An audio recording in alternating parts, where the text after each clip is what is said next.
अब हम बात करेंगे gravitational potential due to solid sphere.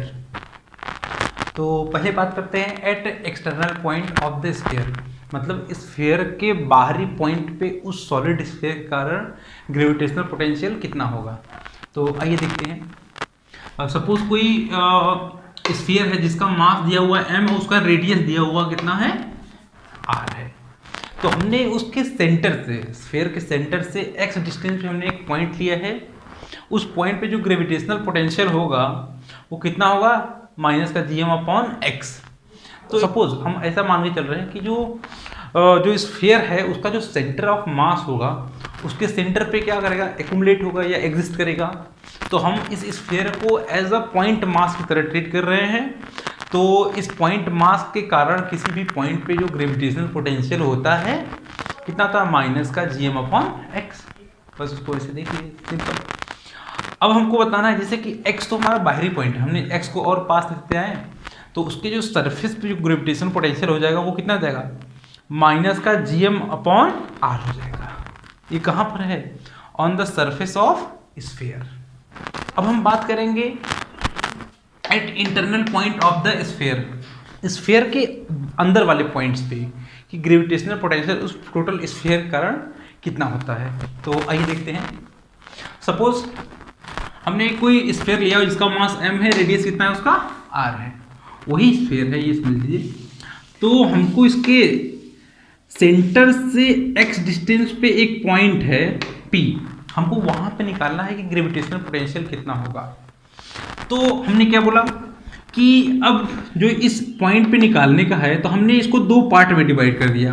पहले तो हम x रेडियस का एक इमेजिनरी हम स्फीयर ले लेते हैं, इमेजिनरी स्फीयर। तो क्या हो जाएगा, एक इस तरीके से हमारा क्या हो जाएगा, एक इनर स्फीयर हो जाएगा और एक आउटर हॉलो स्फीयर होगा। तो जो इनर स्फीयर के कारण potential at point P and hollow sphere कारण एट पॉइंट P, हम दोनों को पोटेंशियल को जोड़ देंगे तो वही हमारा ग्रेविटेशनल पोटेंशियल आएगा कहाँ पर, एट पॉइंट P। तो पहले हम देखते हैं gravitational potential due to inner sphere of the inner sphere at point P। Inner sphere के कारण जो हमने ये वाला x रेडियस का जो हमने इनर स्फीयर लिया है उसके कारण P पॉइंट पे जो ग्रेविटेशनल पोटेंशियल है वो कितना है। तो ग्रेविटेशनल पोटेंशियल कितना है, पहली बात ये कि जो ये स्फीयर है उसका डेंसिटी कितना है, 3m/4r³ है। तो ये डेंसिटी है उसका। तो मास कितना आ जाएगा, इस इनर स्फीयर का मास कितना आ जाएगा, m1 हमने मान लिया, डेंसिटी इनटू वॉल्यूम, इस इनर स्फीयर का वॉल्यूम कितना आ जाएगा, 4π3 हो जाएगा। अब हमने डेंसिटी का वैल्यू यहाँ पे पुट कर दिया। जब हमने वैल्यू पुट कर दिया तो m1 की वैल्यू कितनी आ जाएगी, m/r³ इंटू x³ हो जाएगा। ये किसका मास है, ये इनर स्फीयर का मास है। अब हमको बताना है कि ये जो इनर स्फीयर के जो पॉइंट P है इस इनर स्फीयर के सरफेस पे है। तो हमको पता है कि सरफेस पे ग्रेविटेशनल पोटेंशियल कितना होता है, gm/r। r क्या है, रेडियस है किसका, उस स्फीयर का। इसी तरीके से यहाँ पे तो gm1/x हो जाएगा। m1 कितना क्या है, इस इनर स्फीयर का मास है और x क्या है, इस इनर स्फीयर का रेडियस है। अब हमने क्या किया कि m1 की वैल्यू यहाँ पे पुट कर दिया। m1 की वैल्यू यही तो आया है, m1 मास है इनर स्फीयर का। तो हम यहाँ क्या किया, यहाँ पुट कर दिया। तो जो v1 आया है, मतलब इस पॉइंट P पे जो पोटेंशियल आया है ग्रेविटेशनल पोटेंशियल, उसको हमने क्या माना है, v1। तो v1 की वैल्यू कितनी आ जाएगी, x से x कैंसिल आउट हो जाएगा तो माइनस का gm/r³ इंटू x²। ये हो गया हमारा gravitational potential due to inner sphere. अब हम बात करेंगे कि इस आउटर जो हॉलो स्फीयर है उसके कारण पॉइंट P पे ग्रेविटेशनल पोटेंशियल कितना होगा। तो आइए देखते हैं उसके बारे में। Gravitational potential due to outer hollow sphere at point P। इस हॉलो स्फीयर के कारण इस पॉइंट P पे ग्रेविटेशनल पोटेंशियल कितना है, अब उसको निकालने का हमें। तो हमने इसी तरीके से देखा है ना, ये हमारा क्या हो गया, हॉलो स्फीयर हो गया। इसका इनर रेडियस कितना है, x है, आउटर रेडियस कितना है, r है। ठीक है, इसका आउटर रेडियस क्या है, r है। हम क्या करते हैं कि ये पॉइंट P पे हमको निकालने का है, हमने एक इमेजिनरी थिन सेल ले लिया, हमने R पर जा करके, हमने इसके सेंटर से R पर जा करके एक थिन सेल ले लिया है जिसका रेडियस क्या है, स्मॉल r है, और उसका जो थिकनेस है वो कितना है, dr है। उसका थिकनेस क्या है, dr। अगर हम इस जो थिन सेल हमने लिया है इस तरीके से, ये जो थिन सेल है हम उसको बाहर निकालते हैं, उस थिन को हम करते हैं थोड़ा बाहर निकालते हैं, तो ये इस तरीके से थिन सेल दिखेगा कि नहीं दिखेगा। इसका जो इस थिन सेल का जो रेडियस है हमने क्या माना है, स्मॉल r, और इसका जो थिकनेस है, इस थिन सेल का जो थिकनेस है वो कितना है, dr है। क्या है, dr। अब इस थिन सेल का वॉल्यूम कितना होगा, हमने क्या मान लिया कि dv, इसका वॉल्यूम क्या है, dv। तो इसका वॉल्यूम कितना जाएगा, 4 पाई r square surface area into thickness dr। कितना जाएगा, सरफेस एरिया 4 पाई r स्क्वायर इंटू dr, उसका थिकनेस हो जाएगा। तो इसका जो मास हो जाएगा छोटा सा, हमने क्या मान लिया उसका छोटा सा मास dm, हमने क्या मान लिया उसका छोटा सा मास dm। तो कितना जाएगा, डेंसिटी इंटू dv। dv क्या है, वॉल्यूम है, नॉट ग्रेविटेशनल पोटेंशियल, आप नहीं समझिएगा। dv वॉल्यूम है किसका, इस थिन सेल का, और हमने इसको वैल्यू पुट कर दिया डेंसिटी का, तो 4 पाई r क्यूब इंटू वॉल्यूम कितना है, 4 pi small r into dr। तो ये 4 पाई से 4 पाई कैंसिल आउट हो जाएगा, तो 3m अपॉन r क्यूब, ये r स्क्वायर इंटू dr हो जाएगा। ये क्या हो जाएगा, छोटा सा मास किसका, इस थिन सेल का छोटा सा मास कितना है हमारा, dm, जिसकी वैल्यू कितनी है, इतनी उसकी वैल्यू है। इनर थिन सेल लिया है, उसके अंदर ही तो पॉइंट P है कहीं ना, उसके अंदर ही क्या है, पॉइंट P है, जिसका x जो है डिस्टेंस है कहाँ से, सेंटर से, तो उसके अंदर ही आ गया, उस थिन सेल के अंदर ही पॉइंट P आ गया। तो हमको बताना, अब ये देखिए, अब ये थिन सेल के कारण उस पॉइंट P पे जो ग्रेविटेशनल पोटेंशियल होगा वो कितना होगा, देखते हैं।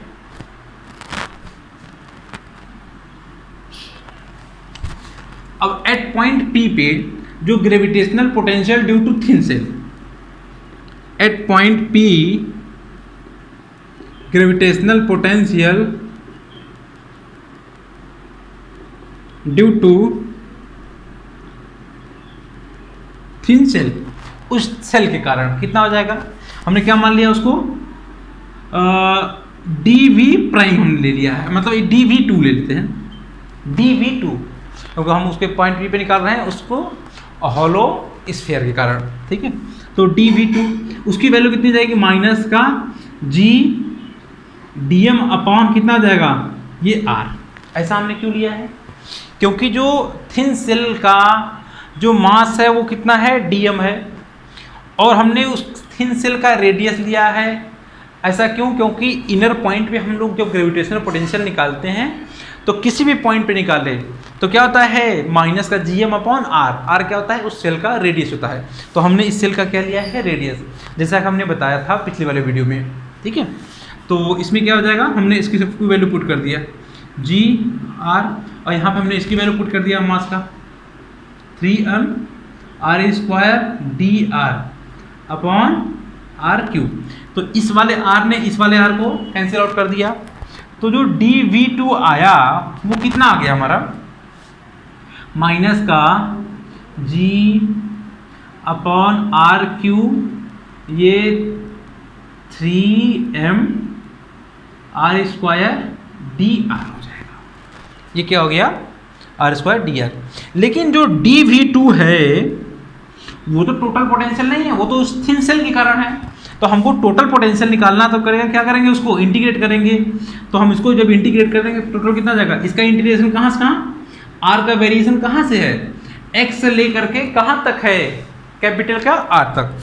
तो ये कहाँ से, x से लेकर के कैपिटल के r तक उसका वेरिएशन है, उसको हम क्या करेंगे, इंटीग्रेट कर देंगे। तो आइए देखते हैं इंटीग्रेशन कितना आता है वैल्यू उसका। तो टोटल आ जाएगा हमारा ग्रेविटेशनल पोटेंशियल v2, उसकी वैल्यू कितनी जाएगी, माइनस का 3gm अपॉन r क्यूब, और ये कितना जाएगा, r स्क्वायर बाई 2 x से लेकर के कहाँ तक, r तक।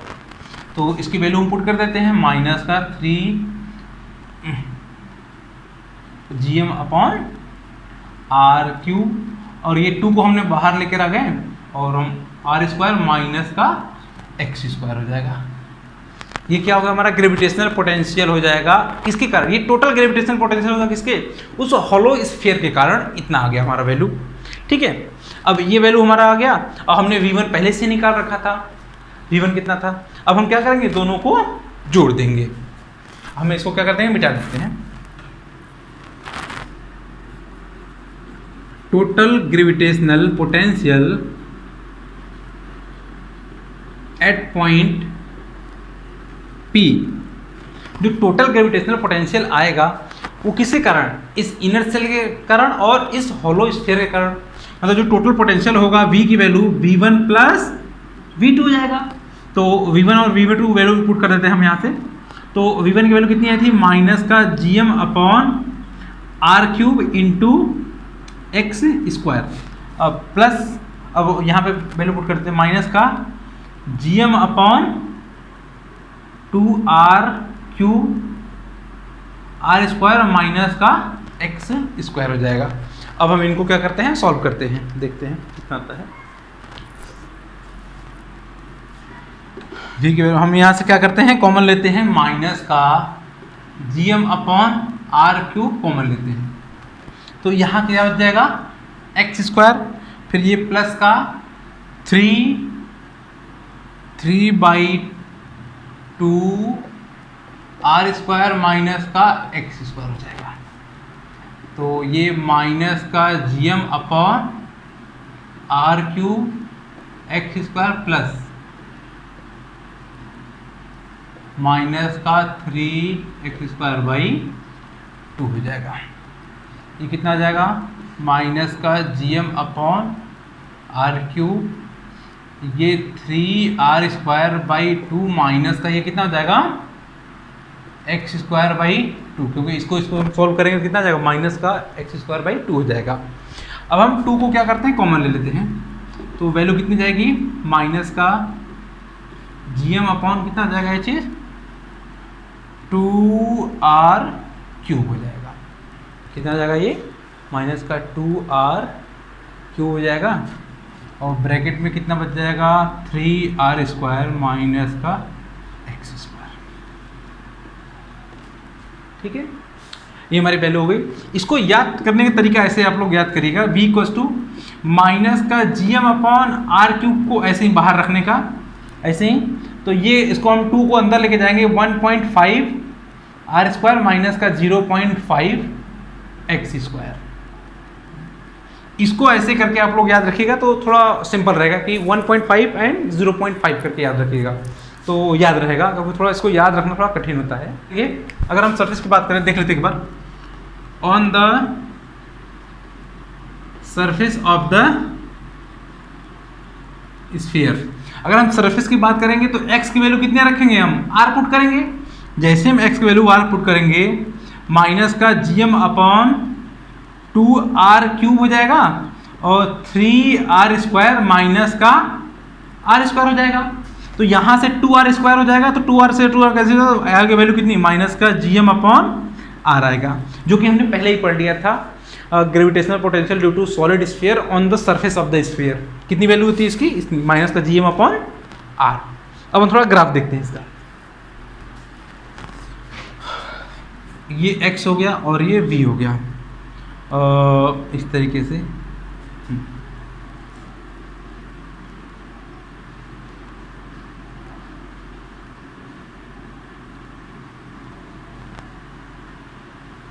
इस तरीके से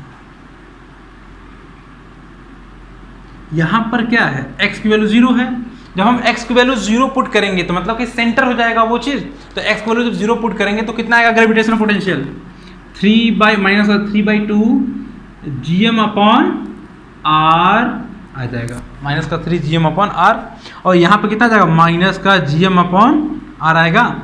और ये वाली वैल्यू कितनी है, x की वैल्यू r है, यहाँ पे क्या है, x की वैल्यू कितनी है, 0, मतलब सेंटर की बात है। जब हम सेंटर पे देखेंगे, सेंटर की वैल्यू मतलब कि x की वैल्यू क्या हो जाएगी, 0, जीरो पुट करेंगे तो कितनी आ जाएगी वैल्यू, माइनस का 3/2 GM/R हो जाएगा। और ये क्या हो गया, उसका ग्राफ हो गया। इसको डेरिवेशन करना है तो उसको इस तरीके से करेंगे तो और ही सिंपल ही रहेगा, और उसको याद करने का तरीका आपका ये वाला हो जाएगा। ठीक है, थैंक यू, आई होप सबको समझ में आया होगा।